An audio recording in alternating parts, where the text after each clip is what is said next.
irmãos, tudo bem? Como foi prometido, estarei deixando a segunda parte, amém? Desse vídeo maravilhoso e de aprendizado da palavra de Deus.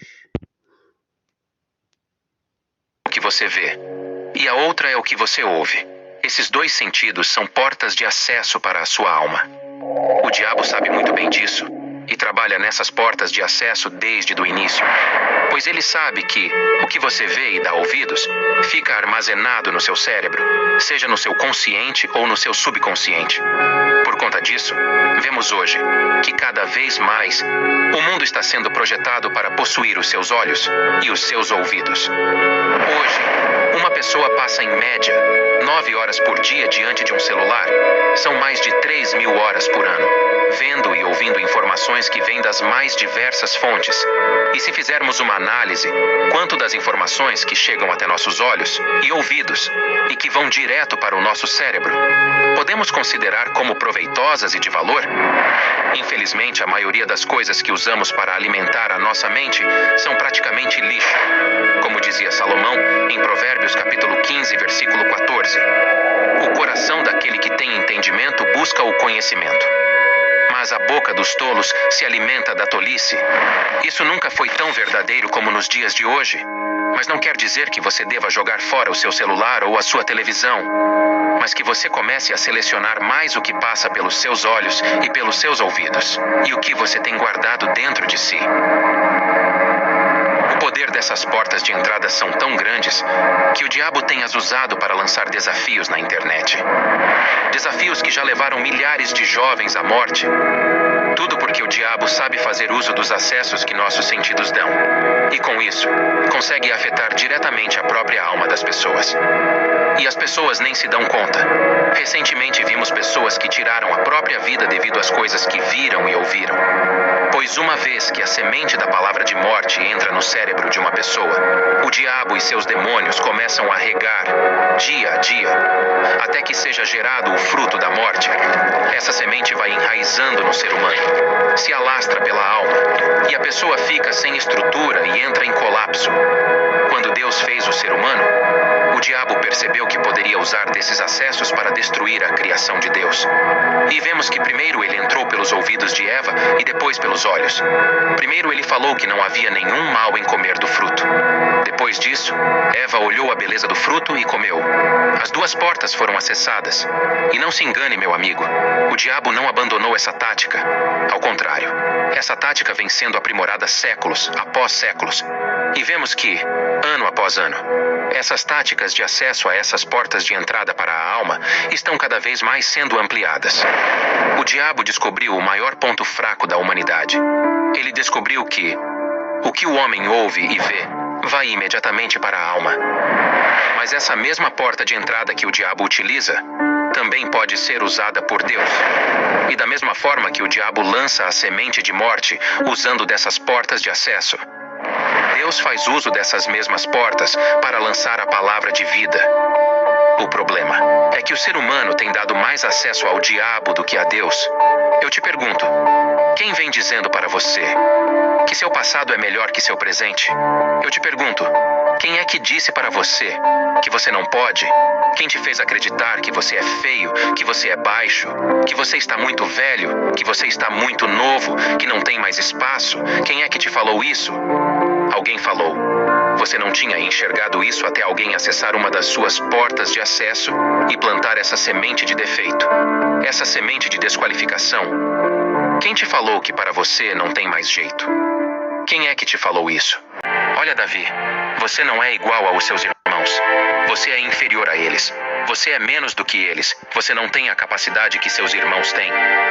Você nunca segurou uma faca na mão. Você não sabe o que é ser um guerreiro. Você não tem condições de ser rei. Mas o julgamento do Jessé era falho.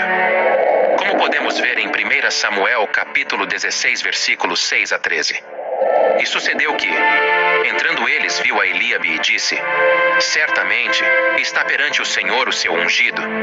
Porém, o Senhor disse a Samuel: não tentes para a sua aparência, nem para a altura da sua estatura, porque esse não é. Porque o Senhor não vê como vê o homem, pois o homem vê o que está diante dos olhos, porém o Senhor olha para o coração. Então chamou Jessé a Abinadab e o fez passar diante de Samuel, o qual disse: nem a este tem escolhido o Senhor. Então Jessé fez passar a Samá, porém disse: tampouco a este tem escolhido o Senhor. Assim fez passar Jessé os seus 7 filhos diante de Samuel. Porém Samuel disse a Jessé: o Senhor não tem escolhido estes. Disse mais Samuel a Jessé: acabaram-se os jovens? E disse Jessé: ainda falta o menor, que apacenta as ovelhas. Disse, pois, Samuel a Jessé: manda-o chamar, porquanto não nos assentaremos em roda da mesa até que ele venha aqui. Então mandou em busca dele e o trouxe. E disse o Senhor: levanta-te e unge-o, porque este é o escolhido. Então Samuel tomou o vaso do azeite e ungiu-o no meio dos seus irmãos. E desde aquele dia em diante, o Espírito do Senhor se apoderou de Davi. Davi foi visto por seu próprio pai como inferior, como o menor. Na visão de seu pai, ele não tinha condições de ser rei. Mas vimos que a forma como Deus nos vê é diferente de como esse mundo nos vê. E mesmo ouvindo todas aquelas palavras de seu pai, no momento que o chamaram, ele logo se apresentou, pois as sementes de morte plantadas não deram fruto em Davi. E ele se apresentou, e foi ungido rei diante de seus irmãos. Meu amigo, minha amiga, independente do que te falaram ou deixaram de falar a seu respeito, não dê valor a essas palavras de morte. Isso não deve entrar em você.